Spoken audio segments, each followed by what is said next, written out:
Bismillahirrahmanirrahim. Assalamualaikum warahmatullahi wabarakatuh. Alhamdulillahirabbil alamin.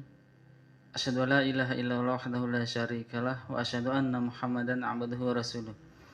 Allahumma shalli ala nabiyyina Muhammad wa ala alihi wa sahbihi ajmain.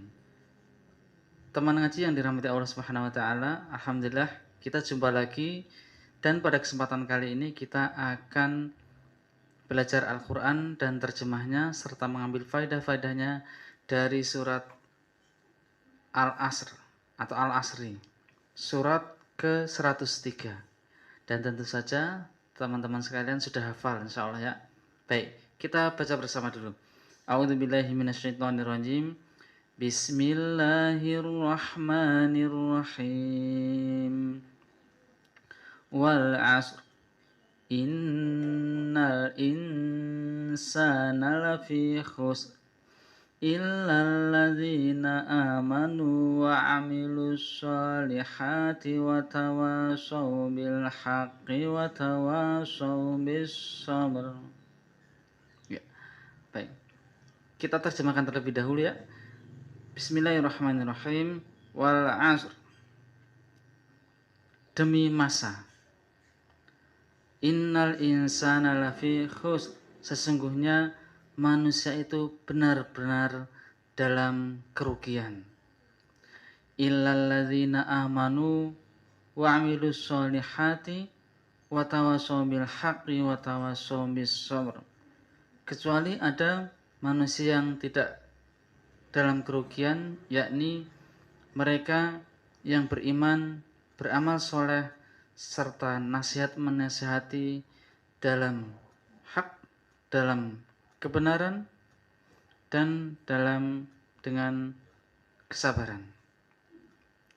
Sahabat sekalian yang dirahmati Allah Subhanahu wa taala, kita ambil faedahnya. Pertama adalah surat ini diawali dengan dengan ayat wal asr, demi masa. Allah bersumpah dengan masa, dengan waktu. Dan Allah ciptakan waktu dari tahun ke tahun terus berganti, dari bulan ke bulan terus berganti, dari waktu ke waktu terus berganti, dari hari ke hari berikutnya terus berganti, bahkan dari menit ke menit atau dari detik ke detik terus berganti dan tidak kembali. Dan manusia dari kecil kemudian menjadi anak-anak, bahkan dari lahir kemudian menjadi anak-anak, kemudian menjadi remaja, kemudian dewasa, bahkan ada yang diberi usia sampai lanjut usia, sampai tua, dan waktu-waktu itu tidak akan pernah kembali, tidak akan bisa diulang kembali. Maka Allah Subhanahu wa taala mengingatkan dengan ayat kedua, innal insana lafi khusr. Sesungguhnya manusia adalah benar-benar dalam kerugian. Rugi. Manusia secara keseluruhan. Makanya disebut di sini innal insan, al-insan. Semua manusia dalam kerugian. Padahal sudah diberikan waktu. Ada yang usianya sampai 30 tahun, 40 tahun, 50 tahun, bahkan ada yang lanjut usia sampai 70 tahun, 90 tahun, dan selanjutnya. Tetapi mereka adalah orang-orang yang rugi.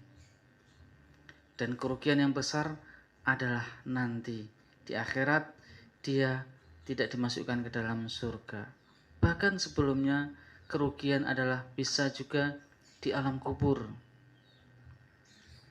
Yakni karena di alam kubur ada siksa neraka, di alam kubur ada siksa kubur dan juga ada nikmat kubur. Di alam kubur ada taman-taman surga, namun juga ada lubang-lubang neraka. Yang rugi adalah mereka yang berada di lubang neraka. Namun Allah Subhanahu wa taala memberikan jalan, petunjuk, solusi agar manusia itu tidak dalam kerugian. Yakni di ayat ketiga, illal ladzina amanu wa amilus sholihati wa tawashaw bil haqqi wa tawashaw bis sabr. yakni ada orang-orang yang tidak rugi, akan tetapi orang-orang ini tentu saja adalah orang-orang yang beruntung.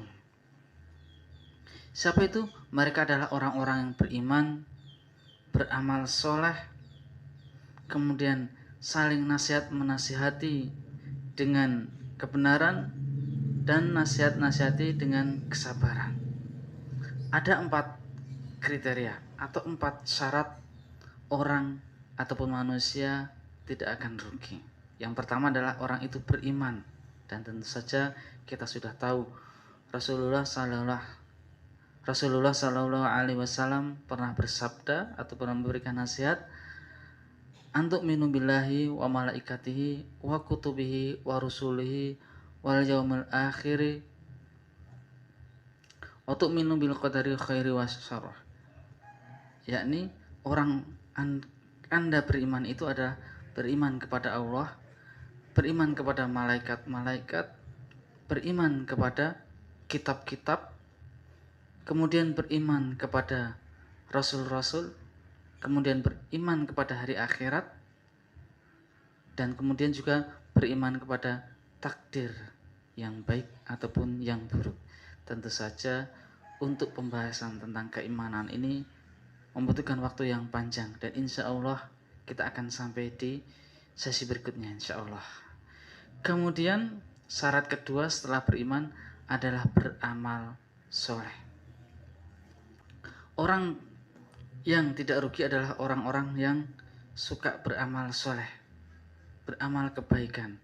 Dan kriteria amal soleh adalah amal-amal yang disukai oleh Allah Subhanahu wa Ta'ala, baik perkataan ataupun perbuatan. Dan syarat diterimanya amal soleh ada 2. Yang pertama ikhlas, yang kedua adalah mengikuti petunjuk, mengikuti tauladan Rasulullah Sallallahu Alaihi Wasallam yang dipahami para sahabatnya. Ya, harus ikhlas karena Allah Subhanahu wa Ta'ala di dalam sabda Rasulullah SAW di dalam hadis qudsi menyebutkan, ana agnas syurakai anis syurki man amila amalan asyraka fihi ma'i ghairi taraktuhu wa syirkahu. Aku adalah zat yang maha kaya, kata Allah, yang tidak membutuhkan sekutu. Barang siapa yang menyekutukan aku dalam amalannya, maka aku akan meninggalkannya dan sekutunya. Jadi orang yang beramal tetapi orang itu melakukan kesyirikan, menyekutukan Allah, maka akan ditinggalkan oleh Allah orangnya dan amalan-amalannya itu. Dan syarat yang kedua, amal soleh itu diterima juga harus sesuai syariat, sesuai apa yang dicontohkan ataupun menjadi petunjuk Rasulullah Sallallahu Alaihi Wasallam. Karena Nabi pernah bersabda, man amila amalan laisa alaihi amruna fahuwa raddun. Barang siapa yang melakukan amalan akan tetapi tidak ada petunjuk dariku, dari Nabi, tidak ada keterangan dari Nabi, tidak ada perintah dari Nabi, tidak ada pedoman dari Nabi, maka amalannya tertolak. Teman-teman sekalian yang dirahmati Allah Subhanahu wa Ta'ala, syarat yang ketiga adalah nasihat menasihati dengan kebenaran. Nah, nasihat menasihati dengan hak. Jadi menasihati dengan cara yang baik dan nasihatnya mengajak kepada kebaikan. Kemudian syarat yang keempat adalah nasihat menasihati dengan kesabaran.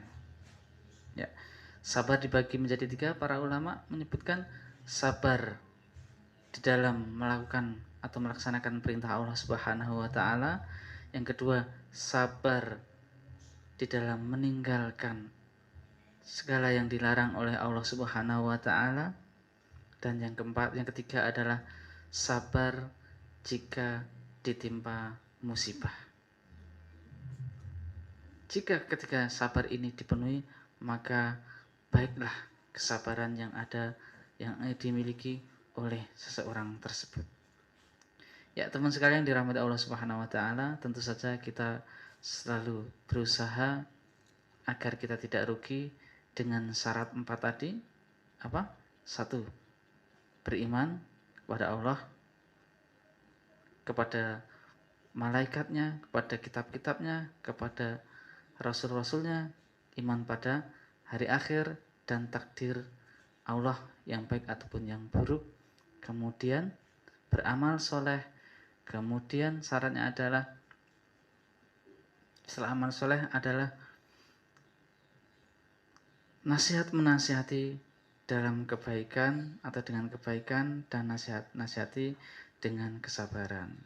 Semoga kita dijauhkan dari ataupun golongan manusia yang merugi, namun kita dimasukkan oleh Allah Subhanahu wa taala dalam manusia yang mendapatkan keberuntungan di dunia dan di akhirat. Allahumma amin.